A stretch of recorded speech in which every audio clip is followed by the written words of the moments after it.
What's up, kinfolk? Welcome back to Bubba and the Old Man. Auburn has officially hired a defensive coordinator, Coach DJ Durkin, which is hilarious because we were mocking Bama for interviewing DJ Durkin. So, obviously, a lot of fans are not going to love this. So, obviously, what happened back when he was at Maryland was a horrible situation, and obviously that has given me a lot of pause on this. So, honestly, I don't know how I feel about it as far as him, the person. Obviously, I don't know him, so I won't judge him. But schematically, he's solid. Not great, not terrible. Solid. You know, I've studied his defense since his name popped up in the search, and it was honestly an interesting thing because they were talking about fit, you know. They wanted a guy that fit, and it was naming guys that had previously worked with Coach Freeze, obviously. So, Chris Kiffin was the guy I wanted. Get the band back together with him and Derek Nix. I mean, it's interesting. He runs an aggressive 4-2-5, 3-3-5, mixes up his fronts a lot. He loves to blitz. He runs an aggressive man-to-man, 2-high, 1-high defense. So I'll probably get a breakdown on him. I believe I studied the Miami game, and he ran like 66% of his plays out of 4-2-5. He ran 17% out of the 3-3-5. So I know a lot of fans are not a fan of the 3-3-5 defense. I don't think they understand it because the 3-3-5 people view it as a conservative defense, and it is not.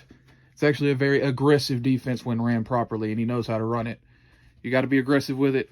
You got to be aggressive and obviously filling gaps in the run game, so you have to have a physical nickel, which Keontae Scott is. So I like it because he's a pretty good recruiter as well. So, obviously it stops at Michigan and Florida under Muschamp and Ole Miss and A&M. He's had some really damn good defenses. So I'd say I'd view this hire similarly to the Kevin Steele hire. He'll come in, they'll give up big plays because he plays an aggressive press man-to-man defense, which means you're going to give up a lot of big plays. But it's obviously a pivot from the Ron Roberts defense where we played majority out of zone, a lot of cover 3. I'm going to tell you this. He's going to send heat on 4th and 31. I wouldn't be ecstatic about it, but, it's a B- to B higher. So this is a rapid reaction. So that's why I keep saying so and and. I was not expecting this because in the last few days, it was rumored that Charles Kelly was really in this. I think it was J.G. Tate reported that there was the potential that we would be bringing in Charles Kelly and then going out and getting a edge coach or linebackers coach. And a name that had been floating around a lot was Christian Robinson, bringing him back. I'd say this is better than promoting Charles Kelly for sure. They do run similar defenses. Last year at Colorado, you saw a lot of cover 1 and 2-man out of Colorado.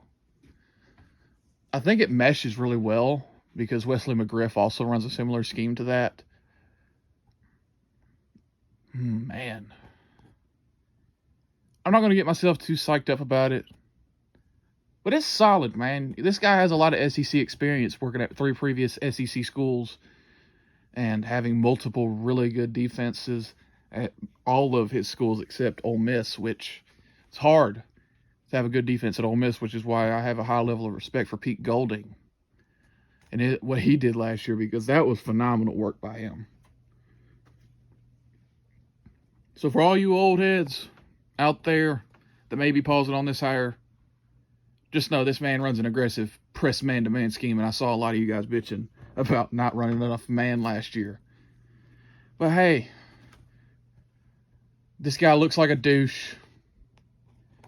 He has a weird face. But it's solid. B-. Let me know your thoughts down below. War Eagle.